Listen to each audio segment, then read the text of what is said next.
Assalamualaikum warahmatullahi wabarakatuh. Selamat pagi semuanya. Salam sejahtera untuk kita semua. Yang saya hormati Bapak Rektor Universitas Internasional Batam, Bapak Dr. Iskandar Intan.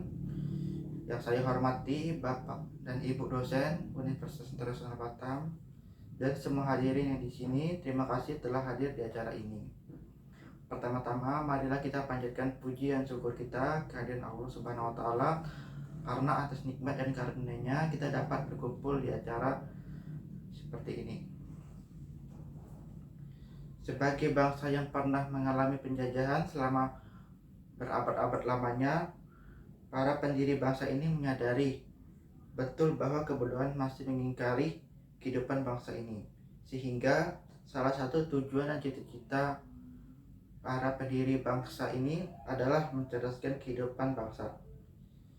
Sejarah memberikan pelajaran yang amat berharga dan berarti betapa perbedaan dan pertentangan itulah yang sesungguhnya mengantarkan kita ke depan pintu gerbang kemerdekaan Indonesia.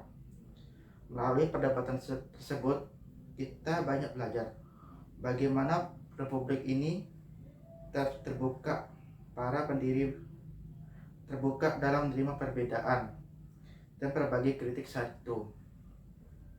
Melalui pertukaran pikiran itulah para pemimpin bangsa ini bersatu dalam identitas kebangsaan, sehingga perbedaan mereka tidaklah menjadi penghalang untuk bersatu. Pada kesempatan kali ini saya akan berpidato tentang pentingnya literasi dalam kehidupan bangsa. Secara umum kita dapat ketahui bahwa literasi sendiri mempunyai makna, yaitu berusaha mencari tahu dan memahami pengetahuan yang ada di dunia ini dengan cara membaca. Diharapkan ilmu pengetahuan bisa menjangkau setiap segenap rakyat Indonesia. Bila ini terrealisasikan, salah satu tujuan bangsa Indonesia yang tercantum dalam Undang-Undang 1945 yaitu mencerdaskan kehidupan bangsa akan tercapai. Kehidupan bangsa cerdas ini haruslah meliputi segenap rakyat Indonesia tanpa memandang kemampuan ekonominya. Rakyat yang kurang mampu secara ekonomi pun bisa menjadi cerdas karena dibekali oleh ilmu pengetahuan dan wawasan yang luas.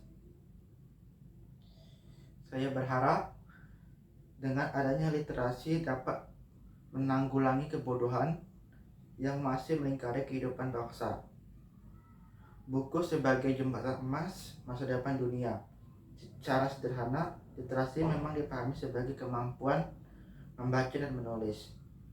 Membaca dapat diartikan sebagai proses penerjemahan lambang-lambang bahasa menjadi suatu pengertian. Seiring berkembangnya zaman, pemaknaan terhadap literasi pun menjadi lebih luas.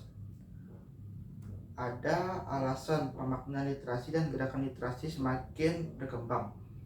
Yang pertama itu munculnya kesadaran yang mendasar atas pentingnya kemajuan dan masa depan bangsa Indonesia. Kalau kita lihat secara historis dan sosiologis, tingkat literasi yang tinggi adalah faktor penting dalam mendukung kemajuan suatu bangsa. Kedua, masyarakat dan pemerintah. Indonesia semakin sadar bahwa kemajuan dan keunggulan individu masyarakat juga bisa ditentukan oleh banyaknya tradisi dan budaya literasi yang baik. Ketiga, adanya faktor pendukung dari komunitas-komunitas yang peduli dan punya semangat untuk menumbuhkan dan menyebarluaskan kegiatan literasi. Literasi memiliki peranan penting. Dengan literasi, tingkat pemahaman seseorang bisa menjadi lebih baik dalam mengambil kesimpulan dan informasi. Ada manfaat literasi yang bisa kita ambil. Yang pertama itu membantu orang berpikir kritis. Yang kedua, membantu meningkatkan pengetahuan masyarakat dengan cara membaca. Ketiga, membantu menumbuhkan serta mengembangkan nilai budi pekerti yang baik dari seseorang. Para hadirin yang saya hormati, cara untuk meningkatkan literasi bangsa Indonesia adalah melalui membaca buku. Buku adalah jendela dunia. Dengan membaca kita bisa menjelajahi dunia. Namun sayangnya semboyan tersebut hanyalah sebagai hiasan semata. Pada kenyataannya tingkat baca pada kalangan masyarakat sangat rendah.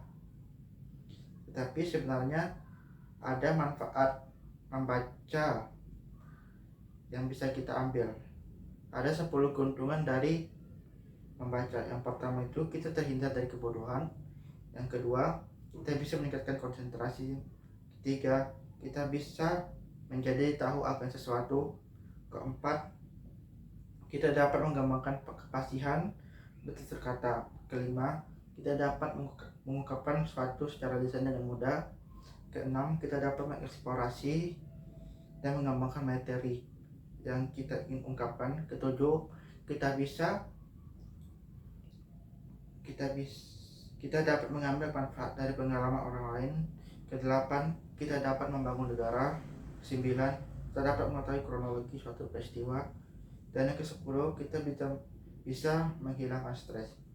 Dari keuntungan tersebut dapat disimpulkan bahwa membaca memberikan manfaat yang sangat banyak bagi para pembaca itu sendiri. Bukan hanya bermanfaat bagi diri sendiri, namun juga bermanfaat bagi orang lain.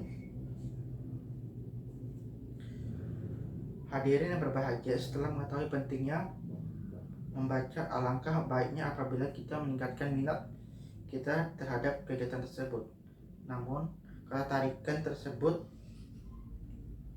bukanlah hal yang dapat timbul secara tiba-tiba, tetapi membutuhkan waktu yang lama dan proses secara menerus. Oleh karena itu, minat membaca harus diawali sejak dini, agar kita dapat terbiasa dan tentunya saja memperoleh manfaat yang lebih besar pula. Salah satu pihak yang berperan aktif dalam meningkatkan minat baca di Indonesia adalah pemerintah, karena pemerintah juga mempunyai tugas untuk mencerdaskan anak bangsa agar terwujud menjadi negara yang maju serta dapat bersaing dengan negara lain. Ada banyak sekali program-program yang bisa ditempuh pemerintah untuk meningkatkan minat baca. Yang pertama itu program perpustakaan keliling. Dua, pembenahan perpustakaan kota. Ketiga, memberikan buku gratis. Keempat, mengadakan lomba yang berhubungan membaca. Kelima, mempromosikan gerak membaca di lingkungan. Keenam, menyediakan stand membaca koran di setiap sudut-sudut kota. Ketujuh, memberikan penyuluhan kepada orang tua bahwa pentingnya membaca kepada anak-anak sejak dini melalui media. Oleh karena itu, marilah kita menjadikan membaca sebagai rutinitas dan kebiasaan kita, atau bahkan kebutuhan. Maka kita akan mendapatkan manfaat yang sangat besar yang timbul dari kegiatan membaca tersebut. Hadirin yang berbahagia, demikianlah pidato yang saya sampaikan. Semoga apa yang saya sampaikan bisa bermanfaat bagi kita semua. Dan tak lupa pula, mohon maaf apabila terdapat kata-kata yang kurang berkenan di hati para hadirin. Saya mohon maaf. Saya akhiri. Wassalamualaikum warahmatullahi wabarakatuh.